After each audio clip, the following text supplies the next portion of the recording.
আসসালামু আলাইকুম, আশা করি ভালো আছেন। আজকে আমি হাজির হয়েছি Redmi A3 এই ফোনটার রিভিউ নিয়ে। পাশাপাশি এই ফোনটার সাথে থাকছে বিশাল বড় ডিসকাউন্ট, সেটাও জানাবো। তবে হ্যাঁ, মূল কথা হচ্ছে এই ফোনটা আপনার কেনা উচিত হবে কিনা সেটা সম্পূর্ণ ভিডিওটা দেখলে জানতে পারবেন।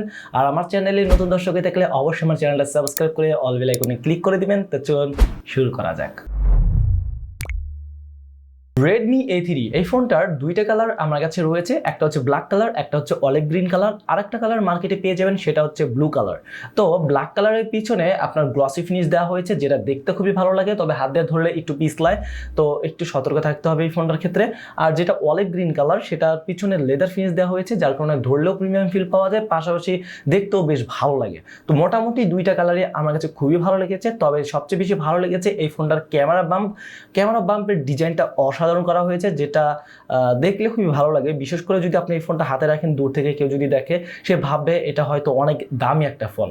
তো যাই হোক, সব মিলিয়ে ডিজাইনের ক্ষেত্রে আমি বলবো খুবই ভালো কাজ করেছে Xiaomi। এই ফোনটার বক্সে পাওয়া যাবে দরকারি বই, সিম ইজেক্টর পিন, মাত্র 10 ওয়াটের একটা চার্জার অ্যাডাপ্টর এবং টাইপ সি কেবল। আমার মতে এই ফোনটার সাথে একটা কভার কেস দিয়ে দিলে খুবই ভালো হতো, কারণ এই ফোনটার যে ক্যামেরা বাম্প অনেক বড়, যার কারণে আপনি যে কোনো একটা জায়গায় রাখলে ক্যামেরাতে স্ক্র্যাচ লাগার সম্ভাবনাটা থাকবে। তো একটা কভার কেস দিয়ে দিলে ভালো হতো। তবে যদি এই ফোনটা কেউ কিনেন, আমি সাজেস্ট করব বা মার্কেট থেকে একটা কভার কেস কিনে এই ফোনটার সাথে অবশ্যই ব্যবহার করার চেষ্টা করবেন। এই ফোনটার থিকনেস হচ্ছে 8.3 মিলিমিটার। তবে ফোনটা মোটামুটি ধরে ইউজফুল ছিল, আমার কাছে খুব একটা মোটা মনে হয় নাই। আর ফোনটার ওজন হচ্ছে প্রায় 193 গ্রামসের মতো। তো মোটামুটি ইউজ করলে এই ফোনটা খুব একটা ভারী মনে হবে না, হ্যান্ডি মনে হবে। আর ফোনটার বাটন এবং পোর্টসের কথা বলতে গেলে ডান সাইডে রয়েছে পাওয়ার বাটন এবং ভলিউম বাটন। পাওয়ার বাটনটা ফিঙ্গারপ্রিন্ট সেন্সর হিসেবে কাজ করবে, আর ফিঙ্গারপ্রিন্ট সেন্সরটা মোটামুটি ভালোই ছিল, মাঝে মধ্যে এক দুবার মিস করে, যেটা স্বাভাবিক। ফোনটার উপরে রয়েছে 3.5 মিলিমিটার অডিও জ্যাক এবং স্পিকারের সাউন্ড আমি বলবো বাজেট বিবেচনায় চলার মতোই ছিল, মানে ভালোর কাতারে আর কি। আর ফোনের বাম সাইডে রয়েছে সিম স্লটে দুইটা সিমের পাশাপাশি একটা মেমোরি কার্ডও ব্যবহার করতে পারবেন। আর ফোনটার নিচের অংশে রয়েছে মাইক্রোফোন এবং টাইপ সি পোর্ট। এখন কথা বলবো এই ফোনটার ডিসপ্লে নিয়ে।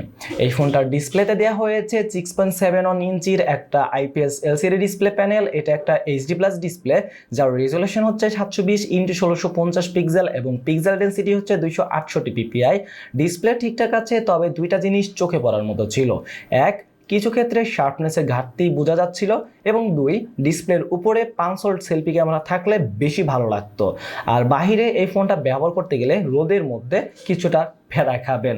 আর এই ফোনটার ডিসপ্লেকে প্রোটেকশন করবে কর্নিং গরিলা গ্লাস 3। আর ভালো বিষয় হচ্ছে এই ফোনটার ব্রাইটনেস 500 নিটস, তবে বাহিরে ব্যবহার করতে যেও আপনারা প্যারা খাবেন। Redmi A3 এই ফোনটা বাংলাদেশের বাজারে পাওয়া যাবে দুইটা ভেরিয়েন্টে, একটা হলো 4GB র্যাম এবং 64GB রোম, এবং আরেকটা হচ্ছে 6GB র্যাম এবং 128GB রোম। 464 ভেরিয়েন্টের অফিসিয়াল মূল্য হচ্ছে 12,499 টাকা এবং 6128 ভেরিয়েন্টের অফিসিয়াল মূল্য হচ্ছে 13,999 টাকা।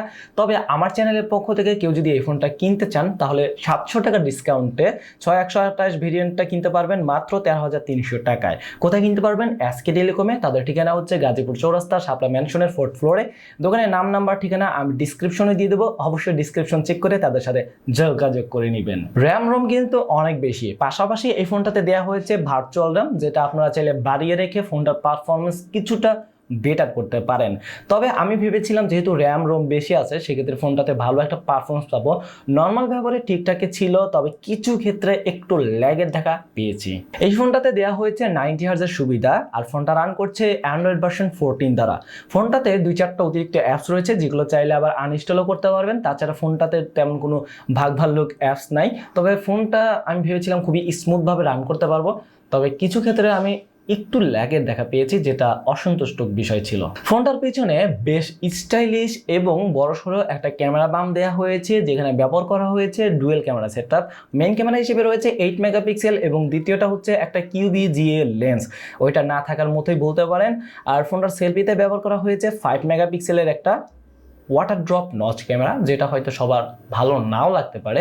এখানে একটা 5 ক্যামেরা সেটআপ থাকলে সবচেয়ে ভালো হতো। যাই হোক, ফোনটার ক্যামেরা সেক্টরে আপনারা video, photo, portrait, timelapse, video shutter, time burst, watermark, Google লেন্সের মতো সুবিধাগুলো পেয়ে যাবেন। ফোনটার ক্যামেরা দিয়ে আপনারা সর্বোচ্চ 30 ফ্রেম পার সেকেন্ডে 1080 পিক্সেলে ভিডিও রেকর্ডিং করতে পারবেন। তো বাজেট বিবেচনায় ক্যামেরা চলার মতো ছিল আমার মতে। কখনো ভালো ছবি পেয়েছি, আবার কখনো খুব একটা ভালো ছবি পাই নাই। ভিডিওর কোয়ালিটি ভালো কাতারে ছিল আমার মতে। বানাতে। এই ফোনটাতে টুকটাক আপনারা অনেক ধরনের সুবিধা পেয়ে যাবেন। আর ফোনটার পারফরমেন্স সেকশনে দেওয়া হয়েছে মিডিয়াটেক হেলিও G36 12 ন্যানোমিটারের একটা চিপসেট এবং জিপিইউ হিসেবে রয়েছে পাওয়ারভিআর GE8320। তো কীরকম পারফরমেন্স করেছে এই ফোনটা তার আগে আমি একটা কথা বলতে চাই, সেটা হলো মিডিয়াটেকের হেলিও G35 প্রসেসরটা মোটামুটি স্টেবল একটা প্রসেসর ছিল, যে প্রসেসরটা দিয়ে মোটামুটি সব ধরনের কাজ করা যেত, তেমন একটা সমস্যা ফেস করতে হতো না। বাট আমি ভেবেছিলাম মিডিয়াটেক হেলিও G36 যে প্রসেসরটা এই ফোনটাতে ব্যবহার করা হয়েছে এটা দিয়ে হয়তো আর একটু বেটার পারফরমেন্স পাবো, বাট সামহাও এই ফোনটার সাথে হয়তো ম্যাচিং করে নেই, যার কারণে এই ফোনটা দিয়ে আমি যখন গেম খেলেছি টুকটাক বেশ ভালো লাগে দেখা পেয়েছি। আর বলতে পারেন এই ফোনটাতে অনেক ধরনের গেম আপনারা খেলতে পারবেন না, যেটা ব্যাড লাগের বিষয়। তো ফোনটা আমি বলবো গেমিং ফোন একদমই না, নর্মাল ব্যবহারের জন্য ঠিকঠাক আছে। তবে হ্যাঁ, গেমিং ফোন বলতে এমনটা নয় যে আপনারা গেম খেলতেই পারবেন না, টুকটাক 2D টাইপের গেমগুলো খেলতে পারবেন। আর ফ্রি ফায়ার এই ধরনের যে গেমগুলো রয়েছে আপনারা একদম নর্মাল গ্রাফিক্সে খেলতে পারবেন। তবে হ্যাঁ, ভালো পারফরমেন্স আশা একদমই করতে পারবেন না। এই ফোনটার ব্যাটারি হিসেবে দেওয়া হয়েছে 5000 mAh একটা ব্যাটারি। তো ব্যাটারি ব্যাকআপ বলতে গেলে মোটামুটি আপনারা যদি নর্মাল ব্যবহার করেন সেক্ষেত্রে একদিন অনায়াসে চলে যাবে, হয়তো দিন শেষে অথবা পরের দিন আপনাকে ফোনটাকে চার্জে দিতে হবে। আর ফোনটা যদি চার্জে দেন আপনাকে বিশাল বড় একটা বিরতি নিতে হবে, কারণ এই ফোনটার সাথে দেওয়া হয়েছে মাত্র 10 ওয়াটের একটি চার্জার। আর 10 ওয়াটের একটি চার্জার দিয়ে এই ফোনটার ব্যাটারি ফুল চার্জ করাতে আপনার প্রায় 2.5 ঘন্টার বেশি সময় লেগে যাবে। এখন কথা হচ্ছে Redmi A3 এই ফোনটা বাজেটে কেমন? আমার মতে যারা ফেসবুক, ইমো, হোয়াটসঅ্যাপ এসব চালাবেন অর্থাৎ নর্মাল ব্যবহার করবেন তাদের জন্য এই ফোনটা বলতে পারেন। আর ফোনটা যদি 700 টাকা কমে নিতে চান তাহলে চলে যাবেন SK টেলিকমে। আর বাজেট কিছুটা বাড়ানো সম্ভব হলে ZTE Blade V50 ডিজাইন ফোনটা দেখতে পারেন, রিভিউ আমার চ্যানেলে দেয়া আছে। তবে যেই ফোনটাই কিনতে চান না কেন SK টেলিকমে চলে যাবেন, আমার চ্যানেলের পক্ষ থেকে গেলে বিশেষ ডিসকাউন্ট পাবেন। SK টেলিকমের ঠিকানা হচ্ছে গাজীপুর চৌরাস্তা শাপলা ম্যানশনের 4th ফ্লোরে। দোকানের নাম নাম্বার ঠিকানা আমি ডিসক্রিপশনে দিয়ে দেবো, অবশ্যই চেক করে নেবেন। আর হ্যাঁ, Redmi A3 ফোনটা আপনাদের কাছে কেমন লাগলো কমেন্ট করে জানাতে ভুলবেন না। দেখা হবে নতুন কোনো ভিডিওতে। আজকের মতো বিদায় নিচ্ছি, আসসালামু আলাইকুম।